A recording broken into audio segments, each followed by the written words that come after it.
Reefer Madness, the 1936 propaganda film that became one of the strangest cult classics in cinema history. Today, we're diving deep into 17 weird facts you didn't know about Reefer Madness, from its bizarre origins to how it accidentally became one of the funniest comedies ever made. Let's roll one up, metaphorically, and light into the madness.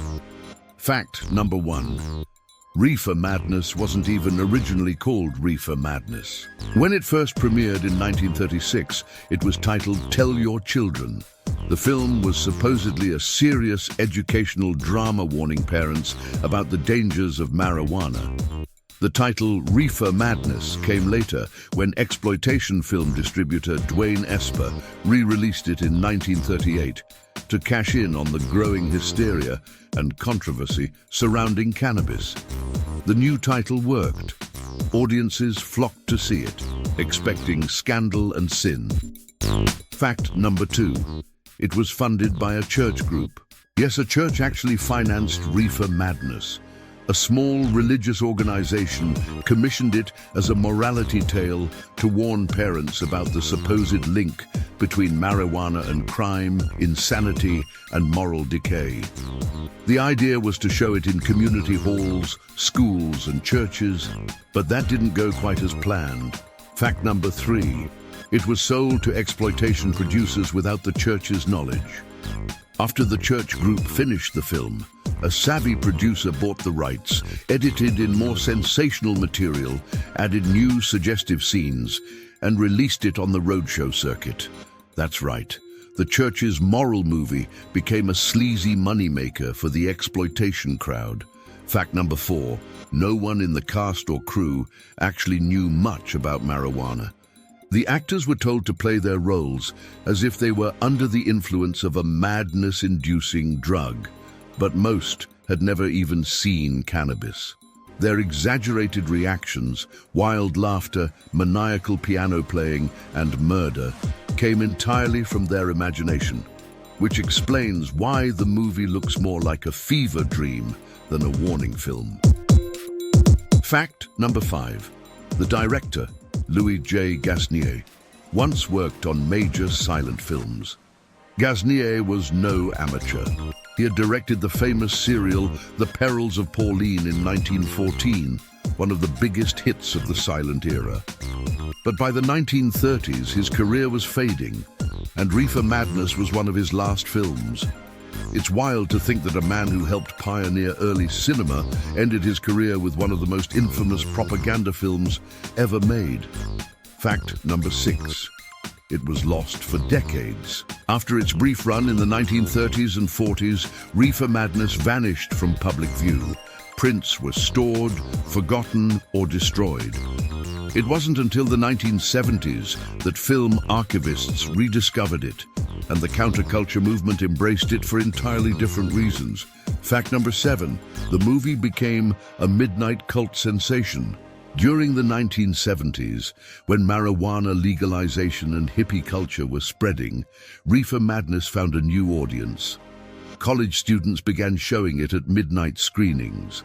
But instead of being scared, they laughed hysterically at its over-the-top moralizing and absurd performances. The once serious propaganda film had become an unintentional comedy masterpiece. Fact number 8.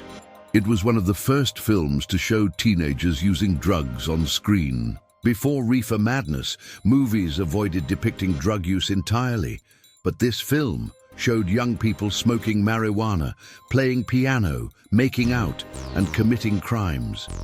Even though it was exaggerated, it broke taboos for the time and helped fuel moral panic about what movies were teaching the youth. Fact number 9. The term reefer itself was already slang, but the movie made it infamous. Reefer had been used in jazz culture to describe marijuana cigarettes since the 1920s, but most middle-class Americans had never heard the word. After this film, everyone knew what a reefer was, and the term became shorthand for danger, vice, and corruption. Ironically, it also made the word cooler to the rebellious youth of later generations. Fact number 10. The actors had no idea they were in a propaganda film. Many of them believed they were making a small crime drama. Only when the film was released did they discover it was being marketed as an anti-drug moral panic piece.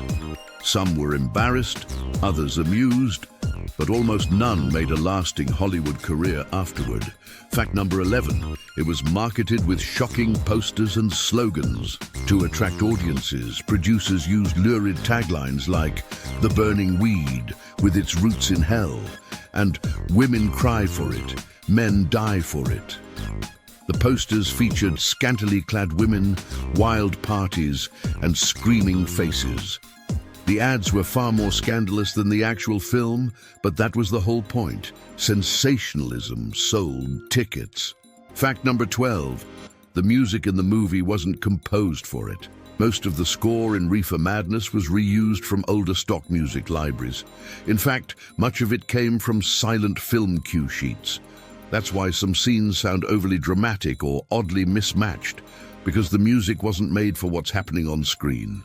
Fact number 13, it was re-edited multiple times under different names. Over the decades, various versions appeared under titles like The Burning Question, Doped Youth, and Love Madness. Each version was trimmed, retitled, and redistributed with new posters to make a quick buck. Some versions emphasized the moral message, others leaned into the exploitation. Fact number 14, the film has a surprisingly small runtime, only 68 minutes. Despite its reputation, Reefer Madness is quite short, but because of its pacing and melodrama, it feels longer. The film moves through wild mood swings, from light-hearted teen scenes to murder and madness, creating a chaotic, dreamlike rhythm that adds to its unintentional comedy. Fact number 15. It was one of the earliest examples of media panic. Reefer Madness didn't just reflect fear of marijuana, it helped create it. The movie exaggerated the effects of the drug so dramatically that it shaped public perception for decades. Policymakers, parents, and newspapers cited it as proof of marijuana's dangers, contributing to the criminalization that lasted through the 20th century. Fact number 16. It was preserved by the Library of Congress. Despite being made as propaganda, the film has historical importance. In 2004, the Library of Congress added Reefer Madness to the National Film Registry, recognizing it as culturally, historically, or aesthetically significant. It's officially part of American film heritage, not for its accuracy, but for its impact on culture and media. Fact number 17. It inspired a musical and a movie remake. In 1998, a stage musical called Reefer Madness. The musical turned the original film into a satirical comedy packed with songs, dance numbers, and self-aware humor. It was later adapted into a 2005 TV movie starring Kristen Bell, Alan Cumming, and Neve Campbell. What began as a moral warning had become full-blown parody and a celebration of its own absurdity. But here's a bonus fact.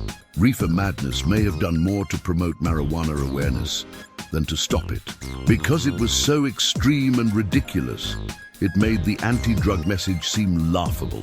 Generations of viewers have watched it not as propaganda, but as proof of how fear and misinformation can spiral into absurdity.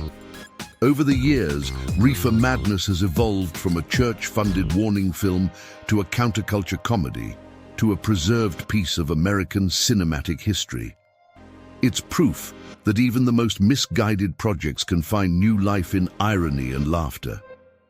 So next time you see its black and white hysteria play out, the wild eyes, the chaotic piano solos, the madness, remember, the real trip isn't in the marijuana, it's in the movie itself. And that's the strange, tangled, and absolutely unforgettable story of Reefer Madness.